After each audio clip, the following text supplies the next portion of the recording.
Ladies and gentlemen, the President of the United States. Good evening, my fellow Americans. We now stand 10 years past the midpoint of a century that has witnessed 4 major wars among great nations.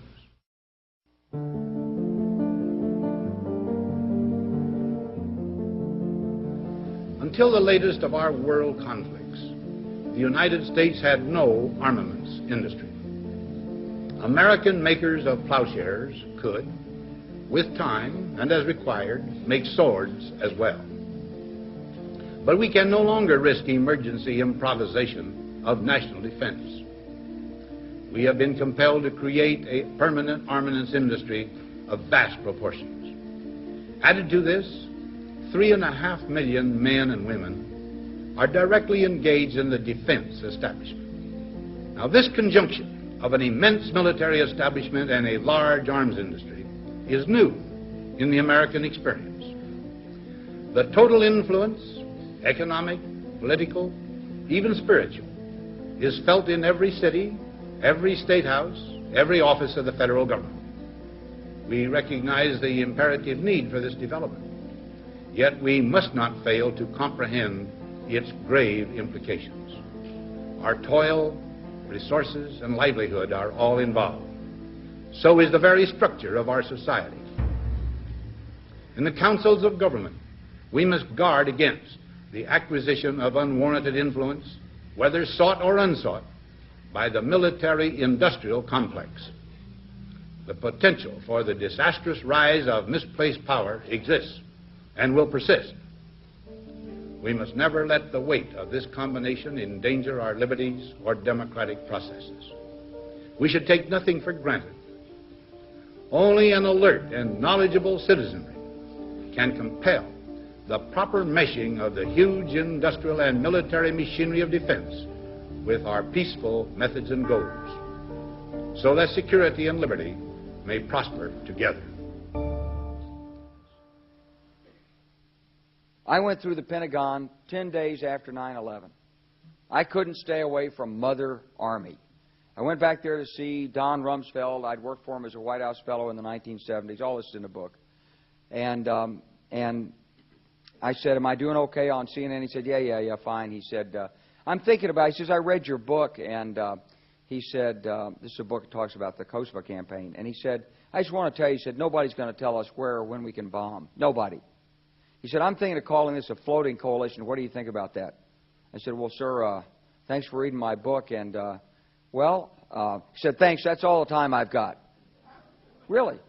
And I went downstairs. I was leaving the Pentagon, and an officer from the Joint Staff called me into his office and said, I want you to know, he said, sir, we're going to attack Iraq. And I said, why? He said, we don't know. He said, I said, well, did they tie Saddam to 9/11? He said, no.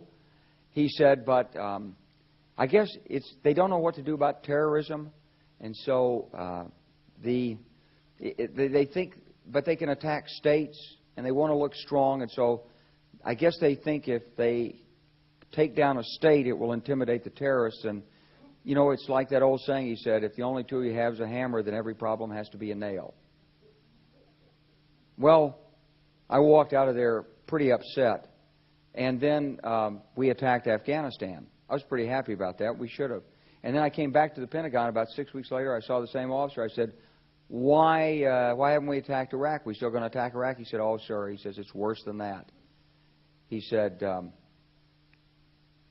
he pulled up a piece of paper off his desk. He said, I just got this memo from the Secretary of Defense's office. It says we're going to attack and destroy the governments in 7 countries in 5 years. We're going to start with Iraq, and then we're going to move to Syria, Lebanon, Libya, Somalia, Sudan, and Iran. I said, 7 countries in 5 years. I said, is that a classified memo? He said, yes, sir. I said, well, don't show it to me. He was about to show it to me. He said, because I want to talk about it. And I sat on this information for a long time, for about 6 or 8 months. I was so stunned by this, I couldn't begin to talk about it. And I couldn't believe it would really be true, but that's actually what happened. These people took control of the policy in the United States. And I realized then, it came back to me a 1991 meeting I had with Paul Wolfowitz. You know, in 2001 he was Deputy Secretary of Defense, but in 1991 he was the Undersecretary of Defense for Policy. It's the number 3 position in the Pentagon. And I had gone to see him when I was a 1-star general. I was commanding the National Training Center. I had met him one time. He said, if you ever get to Washington, come look me up. They always say that. Well, I was there in Washington. It was a Friday afternoon. I'd visited Colin Powell. He'd given me 5 minutes of his precious time and sent me on my way, and I was bored in the Pentagon, and I thought, I'll just go, who can I see? I think I'll see Wolfowitz. So I called, and up there he was available. Scooter Libby came to the door. I met Scooter for the first time, and he brought me in, and I said to Paul, I said, and this is 1991, I said, Mr. Secretary, you must be pretty happy with the performance of the troops in Desert Storm. And he said, well, yeah, he said, but not really. He said, because the truth is we should have gotten rid of Saddam Hussein, and we didn't. And this was just after the Shia uprising in March of '91, which we had provoked, and then we kept our troops on the sidelines and didn't intervene. And he said, but one thing we did learn, he said, we learned that we can use our military in the region, in the Middle East, and the Soviets won't stop us. He said, and we've got about 5 or 10 years to clean up those old Soviet client regimes, Syria, Iran, Iraq, before the next great superpower comes on to challenge us. And it was like, you know, I'm coming out of the Mojave Desert. I've been training troops. I haven't been thinking geostrategy for some time. And suddenly a guy just sort of shoves this nugget at you. Well, you remember it. It was a pretty stunning thing. You mean the purpose of the military is to start wars and change governments? It's not to sort of deter conflict? We're going to invade countries? And, you know, my mind was spinning. And I put that aside. It was like a nugget that you hold on to. This country was taken over by a group of people with a policy coup. Wolfowitz and Cheney and Rumsfeld, and you could name a half dozen other collaborators from the Project for a New American Century. They wanted us to destabilize the Middle East, turn it upside down, make it under our control. It went back to those comments in 1991. Now, did anybody ever tell you that? Was there a national dialogue on this? Did senators and congressmen stand up and denounce this plan? Was there a full-fledged American debate on it? Absolutely not. And there still isn't. And that's why we're failing in Iraq.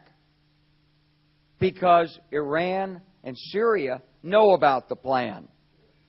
All you have to do is read the Weekly Standard and listen to Bill Kristol, and he blabbermouths it all over the world. Richard Pearl the same way. They could hardly wait to finish Iraq so they could move into Syria. It was like a laydown. Oh, our legions are going to go in there. This wasn't what the American people voted George Bush into office. Well, they didn't actually vote him into office, but it wasn't what many of the people who... It wasn't what he campaigned on. He campaigned on a humble foreign policy, the most arrogant foreign policy in American history. He campaigned on no peacekeeping, no nation building, and here he is with Afghanistan and Iraq. It's astonishing. So the root of the problem is not how many troops are in Iraq. Please believe me. Don't be mad, if you're a Democrat, at your Democratic congressman because they can't reduce the troops and frustrate the president. That's not the issue. And if you're a Republican, don't be mad at the Democrats because they're fussing with the troops. Whether you're a Democrat or a Republican, if you're an American, you ought to be concerned about the strategy of the United States in this region. What is our aim? What is our purpose? Why are we there? Why are Americans dying in this region? That is the issue.